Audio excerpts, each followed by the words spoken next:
Hello, hello. Welcome to a highly requested, highly anticipated episode. This is the collagen episode. I want to start off today with what I want athletes to know. I'm going to give you a little how to. I'm going to give you kind of the nitty gritty. Should you take it? Spoiler alert.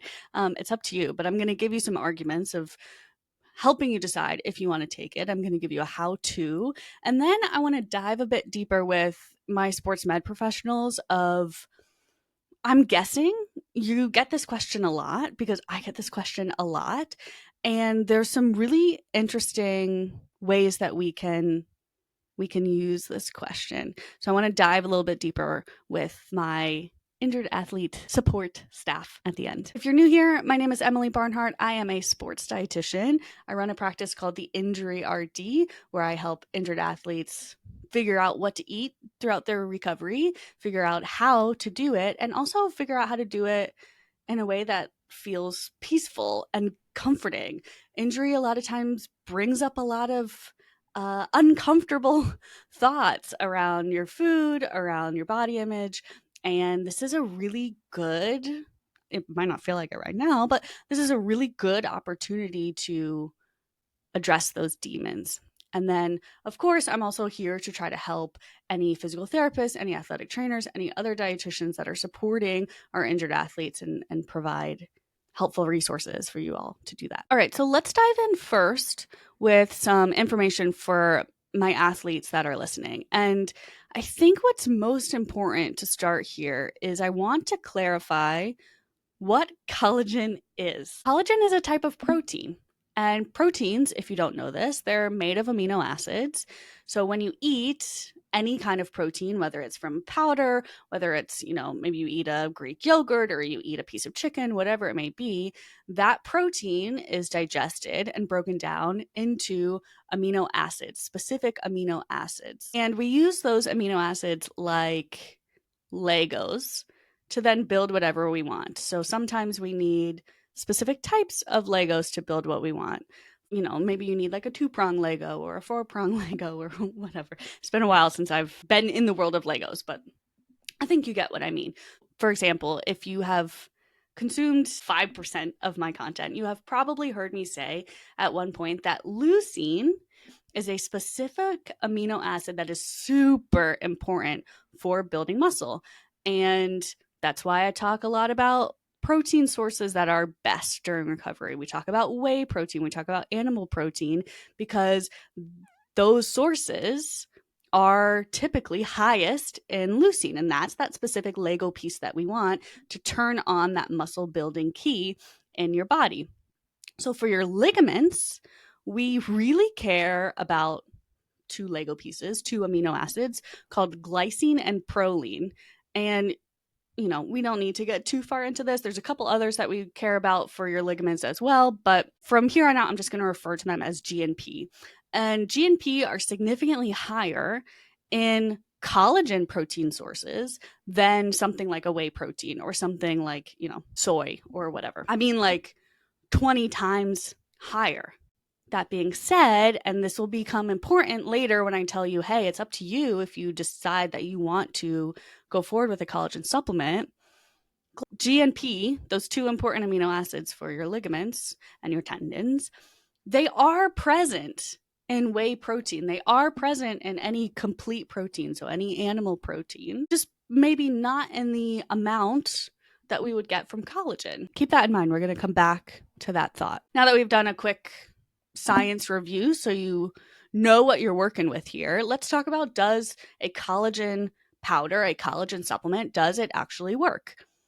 Honestly, I think so. And to be fair, I continue to read research on this. I continue to formulate my opinion on this because there is a good bit of research that will tell you it's not really doing anything, and there's some arguments for that. And then there's a good bit of research that says it is doing something. And I haven't really seen any research that's telling you it's doing harm. I'm going to say, yeah, I think it works. But, big but here, only if you time it correctly. If you only listen to one piece of this episode, the absolute most important thing you can do to help build strong tendons and ligaments is mechanical loading, meaning like you got to use it to grow it. You got to use it to give it strength. You have to do your physical therapy. You have to hit the weight room specific ways, right? Listen to your strength coach, listen to your athletic trainer, listen to your physical therapist, actually put in the work. That is the most important thing to help build or maintain strong tendons and ligaments. Also, a fun fact here that I want to throw in for you. I read this while I was reviewing some papers for this episode. After roughly age 7, the core of your tendons and ligaments is pretty set. And then from there, it's going to grow or shrink only on the outer circle. So if you think of like a rope, the inside of that rope is set from a pretty young age, and then we're just gonna grow it kind of like how a tree grows. We're gonna deposit new layers on the outside. So I don't know, whatever. A little nerdy fun fact for you. I thought that was cool. We're growing we're adding strength to our tendons, to our ligaments, like trees. Bring that fun fact next time you're in the AT room. And yes, you should be in the AT room. You should be in physical therapy because loading is number one. We cannot just throw a scoop of collagen and cross our fingers. Now, when you are loading the system, when you're doing your physical therapy, when you're in the weight room, whatever, when you're working out, basically, when those two, remember our science, when those two important amino acids, G and P, are present, that helps make sure we are building the outer layers of our tree trunk. That makes sure that we are getting the most out of the work you are doing at PT or the work you are doing in the weight room. Timing when those amino acids are available is critical. Remember how I talked about half the research says it's doing nothing and half the research says it might be doing something beneficial? Only when the research is timing 15 grams or more of collagen peptides 30 to 60 minutes before their physical activity, are we seeing positive results? So, number one, you have to do the mechanical loading. You have to do your PT. I'll stop emphasizing it after this, but one last time, you have to do it, right? If you do choose to take a collagen, I need you to have at least 15 grams, 30 to 60 minutes before you go do your workout so that those important amino acids, those Lego pieces, are present when we want to build. When that stimulus is there, telling your tendon, your ligament, your ACL, your whatever it may be, telling it to grow. You might have also heard that vitamin C is important. And yes, vitamin C is important. If the amino acids are the bricks to build our new house, then vitamin C is kind of like the mortar, making sure that they can attach and stick together. But I don't want you to go overboard here. I mean, it's not going to hurt you if you go overboard on vitamin C, but only about 46 milligrams per day is what you need to make sure that you're maintaining normal collagen synthesis. So that's like an orange, half of a potato. Did you know that? Potatoes are really high in vitamin C. Half of a bell pepper, maybe like 3 ounces of orange juice. So yes, it is true that you need vitamin C, but I don't really worry about it too much. Most of you guys are very easily getting your vitamin C throughout the day. So we know that we want to take our 15 grams of collagen 30 to 60 minutes before our workout. We know it's nice if you can pair it with some vitamin C, but you don't need to take a pill or anything. Maybe you just want to mix your collagen and orange juice, which we're going to talk about in a bit, or you're eating it with a snack and there's some sort of fruit in that snack. This also can be where I make my big giant PSA that a collagen gummy isn't going to cut it. Next time you're in the store, if you're tempted to get the gummy form, which I know is fun, it's easier to take, if you go look at the label, you're going to see maybe a gram of collagen peptides. And remember, we want 15.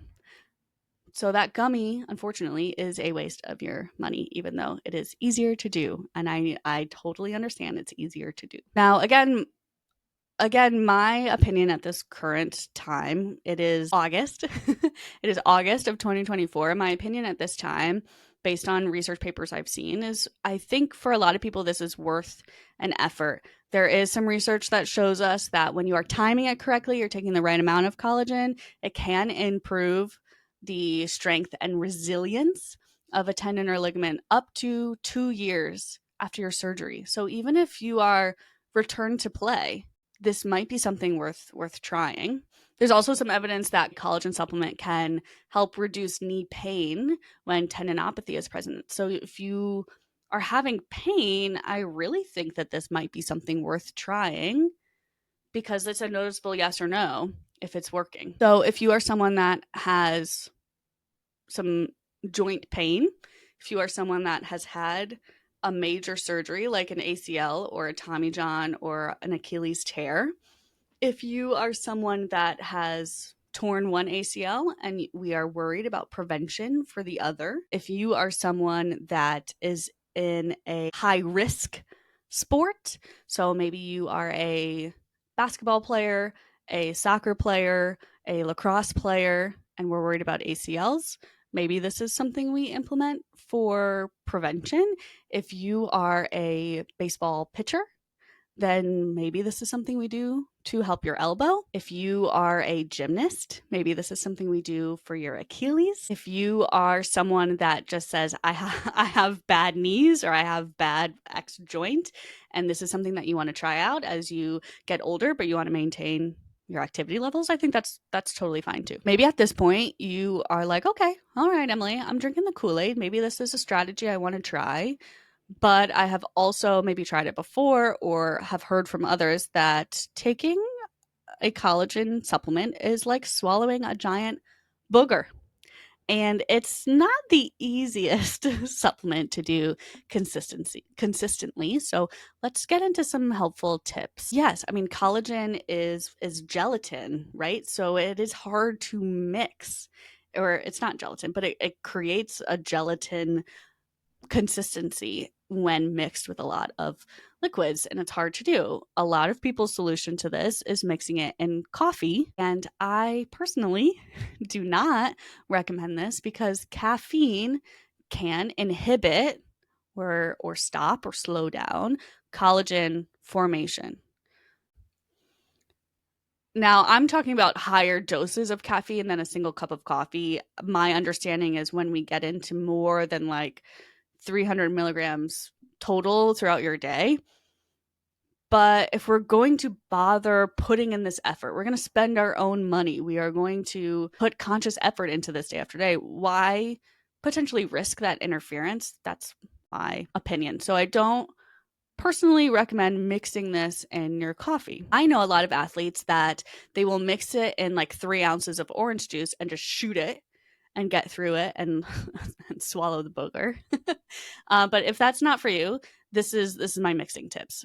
One, it should dissolve a little easier in hot water. So if that works for you, I would highly recommend finding a flavored hot water, like a citrus flavor usually mixes, or sometimes you can find flavored collagen. But rule number one, like starting point, let's not just try to straight up mix it in water. That's usually the hardest way to go.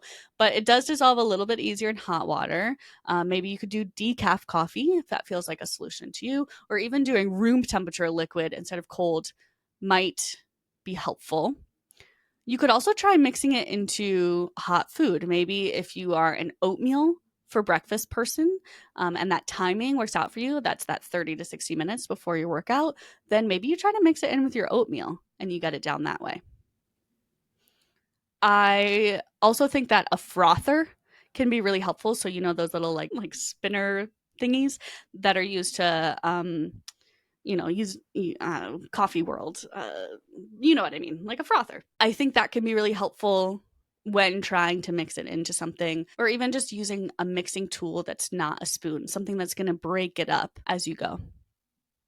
I've also found that it's helpful to fill half of your cup, then mix it, and then pour the rest of your liquid in. You could also try to mix it into something that already has a little bit of texture, like a smoothie or a yogurt. So if you're not an oatmeal person for breakfast, but you're a yogurt bowl person for breakfast or for snack, or again, whatever timing works out for you, maybe you try to mix it in that way. I also have some collagen smoothie recipes for you over on the blog if that's your thing. And that's nice because then we can also add, fruit, some antioxidants, some other things that might be helpful with our overall joint health. That being said, this is a nice transition opportunity, actually. There are a few things for your tendon and ligament strength that I care about significantly more than a collagen supplement. And I don't want you to get so blinded by this task that you're missing a bigger picture. One, I do not want collagen to replace other sources of protein. Remember, way back, we were talking about amino acids, we were talking about those Lego pieces. Collagen does not, yes, it has some important Lego pieces for your tendons and your ligaments, but it's missing others. And it's not my favorite form of protein. It's not something that I would recommend doing as a post-workout. I'm still whey all the way. Ooh, I didn't even do that on purpose. I would still recommend whey as a post-workout. If you are a protein powder before bed type of person, I would go for a casein. If you are a plant-based protein powder person, that's totally fine, but we want to make sure that that leucine amino acid is matching what a whey would provide us. We need protein from whole foods as well. So yes, collagen is a great tool, but getting protein throughout the day from other sources, getting your total protein goal, I think is way more important than focusing on collagen. So if you need to focus on that first, great. Along those lines, it's also, maybe I should have said this first, it's also super important to know that you are eating enough. It's important to include fruits, include veggies, include anti-inflammatories, antioxidants, carbs. It's important to get enough energy to repair or build or whatever you are trying to do, right? I use this construction analogy all the time. In this case, we'll use collagen, right? We'll talk about an ACL. If your knee is a construction site and we are trying to build strength around a new ACL after surgery, then the collagen or the protein is those Lego pieces. It's the building blocks, but it can't build itself. We need carbs and we need fat to go there and be the construction workers, to actually put the Lego pieces together. And then we need antioxidants, anti-inflammatory fats to be the garbage workers, to come make sure that our construction site is nice and clean. So we have to zoom out and look at the whole picture sometimes. This is where I plug that if you are not sure how much you need and you would like some help calculating that, I have a free self-led guide on my website on injuryrd.com. And if it's got all sorts of spreadsheets and videos, and you'll come up with some meal ideas, I'm quite proud of it. I think it's a really, really helpful resource. So if you are not sure how much you need, go start there before we answer this yes/no collagen question. The other important thing is to make sure that you're feeling really comfortable around food after your injury and at peace in your body during rehab. And if you are so nervous about gaining weight or about your body composition changing, that even if you did know exactly what you need, but you can't follow through with it, or it feels uncomfortable to follow through with it, then we need to address those feelings as well. And again, then this supplement routine is not my biggest priority for you. Those are my caveats. We've talked about what collagen is, whether or not it works, maybe who should be taking it, how to take it, and that's most important. What other things I also want you to focus on in conjunction. And now it's time for you to decide, based on effort, is this something I can be consistent with? Based on price, is this something I want to spend money? Am I the right person in the right stage with the right injury to focus on this supplement? Or maybe are there others that I want to focus on? If you have decided, yes, this is something I want to do, this is where I invite you to take the Collagen Oath, because I have seen a collagen supplement misused over and over and over again. So this is my way of hoping to make you promise that you're going to take it correctly. If you want to be silly, goofy, you can repeat after me. If not, just listen. This is your Collagen Oath. I promise if I choose to take collagen, I'll take 15 to 20 grams, 30 to 60 minutes before my PT or workouts. I promise if I choose to take collagen, I'll still focus on other sources of protein throughout the day.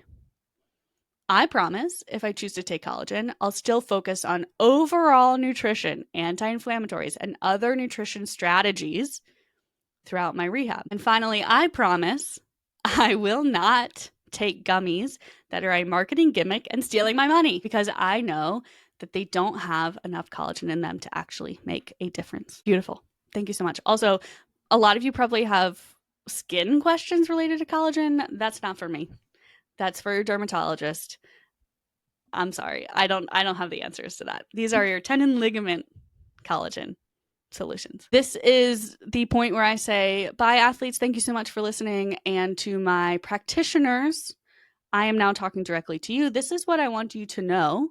In addition to everything before, this is what I want you specifically to know when it comes to collagen.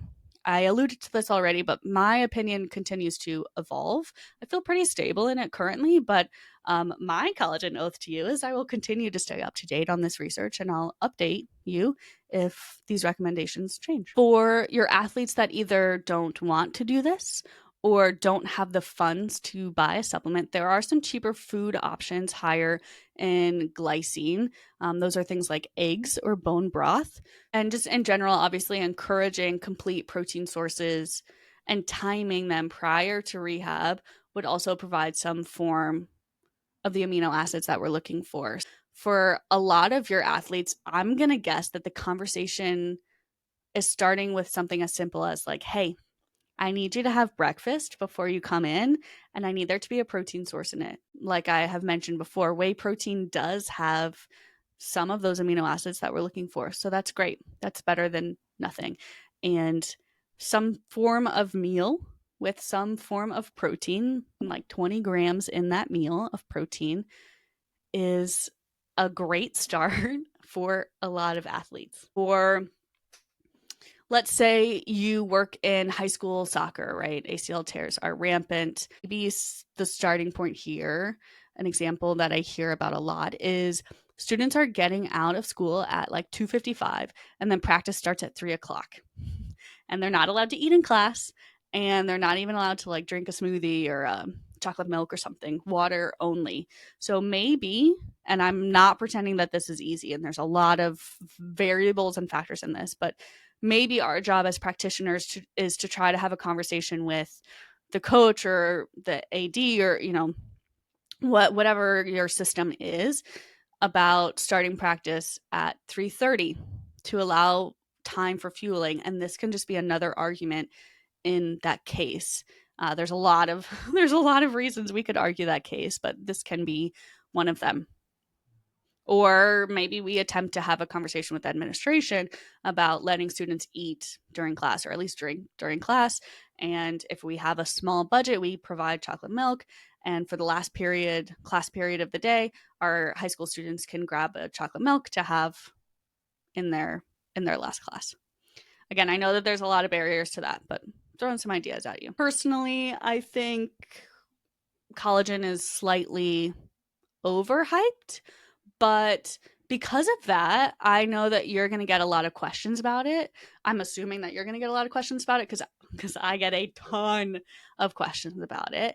And instead of using this time with our conversation together to just like talk about specific research studies and all of this, evidence behind it, instead I want to remind you that those questions you're going to get are going to open the door for you to ask your athletes a bit more about their nutrition in general. So they might say, hey, what do you think about collagen? Is that something I should take? Yeah, I've heard it's a good idea. I think there are some other things that might be even more important. Do you want to dive deeper into that conversation and let them say yes or no?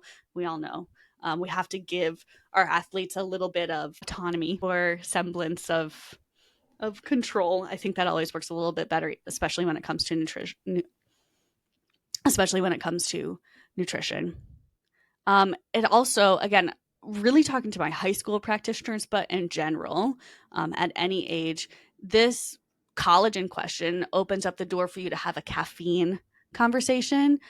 It's really a tough thing that can be hard to break through on. So again, I'm giving you another, I don't want to say argument, because it's helpful to go into these conversations without a lot of, judgment, and being open-minded and just saying, "Hey, I'm presenting you information, you can do with it what you want." But let's say you have an injured athlete and you are then able to say, "Hey, too much caffeine throughout the day might actually slow down this process for you.